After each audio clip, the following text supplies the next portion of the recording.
करनाल शहर के बीच में खिला कमल के फूल, गुरुजी मने मेरे पिता मिले, चूत शरण की धूल रे भक्तो, चूत शरण की धूल।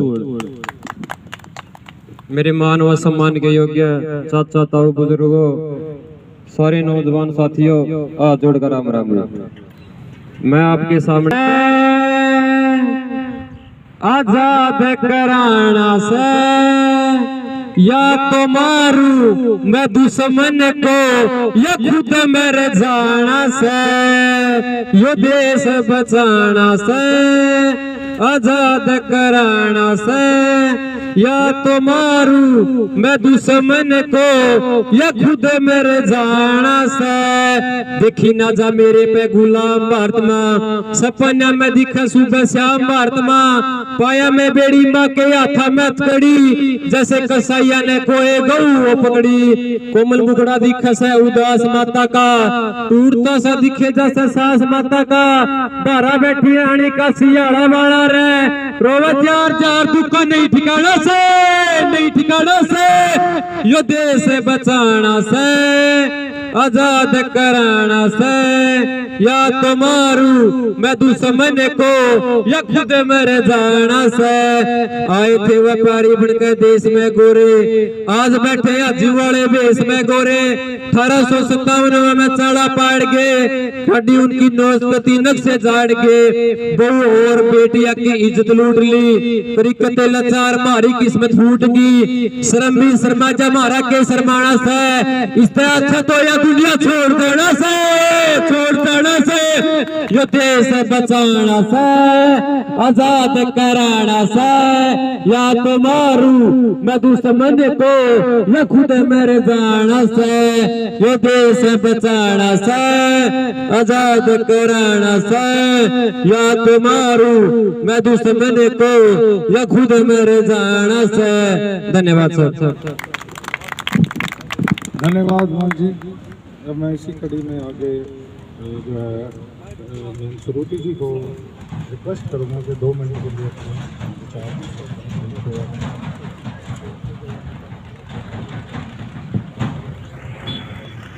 बहुत बहुत धन्यवाद।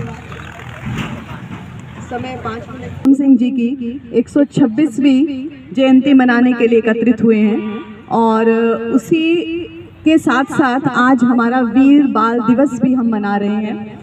तो काफ़ी हमने बात कर भी ली है अपने शहीद उधम सिंह जी की जीवनी के बारे में, भाई साहब ने बताया, और सभी गुणीजनों ने अभी बात की है। उन सबके बाद बोलना कुछ शेष रहता नहीं है, परंतु फिर भी मैं कोशिश करूंगी कि कुछ बात रखूं आपके समक्ष, कि जैसा हम सभी जानते हैं देश के लिए आज़ादी में अपने जीवन को जो है पूरा कुर्बान किया। उस यज्ञ में उन्होंने अपने जीवन की पूरी आहुति जो है, संपूर्ण आहुति अपने जीवन की उस यज्ञ में दी।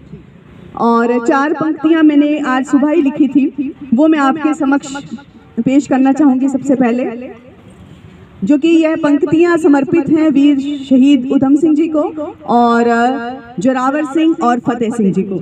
पताका ऊंची रहे हमारी, पताका ऊंची रहे हमारी, हमें यह निज प्राणों से प्यारी। पताका माने हमारा देश, हमारा धर्म।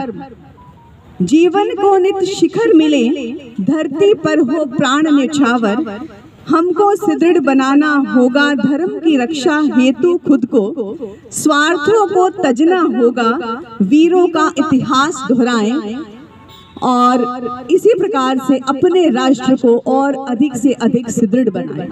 वीरों को याद करना उनकी जयंतियों पर, उनके शहीदी दिवसों पर बहुत अच्छा है, शोभनीय है, हमें यह करना चाहिए। परंतु उसके बाद शेष समय में हमें क्या करना चाहिए, इस पर एक बार हम गौर करें। हम देखते हैं कि अभी कल के दिन ही एक क्रिसमस त्योहार था और घर घर में क्रिसमस त्योहार मनाया गया और हर बच्चे को सेंटा क्लॉज बनाया गया। क्या हमने इस पर विचार किया कि किसी ने बाबा फतेह सिंह या बाबा जोरावर सिंह या बाबा अजीत सिंह के वेश धारण किया हो, और या फिर उनके विचारों को कभी अपने घर में चिंतित किया हो, उस विषय पर कोई चर्चा परिचर्चा हमने की है?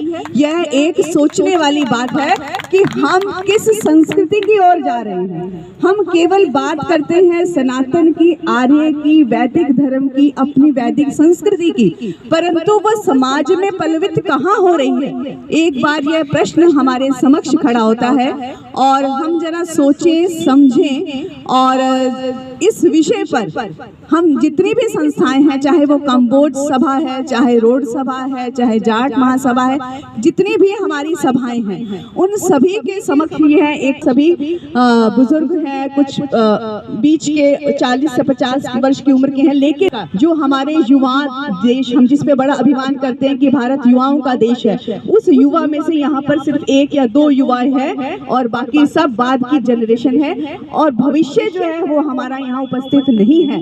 भविष्य को लाना होगा, भविष्य को समझाना होगा, भविष्य के साथ इस विषय पर चर्चा करनी होगी और यदि हम उस संस्कृति को संप्रेषित नहीं कर पाए अपनी पीढ़ी को, तो उसके लिए शहीद उधम सिंह जी दोषी नहीं होंगे, उसके लिए हम दोषी होंगे, क्योंकि उन्होंने तो हमें देश आजाद करके दे दिया। उन्होंने उस क्रोध को पाला। जलियांवाला बाग हत्याकांड हुआ 1919 में और उन्होंने जनरल ओडायर को मारा। आप सभी जानते हैं, इतने सालों तक उस क्रोध को पाल कर रखना यह आसान नहीं है।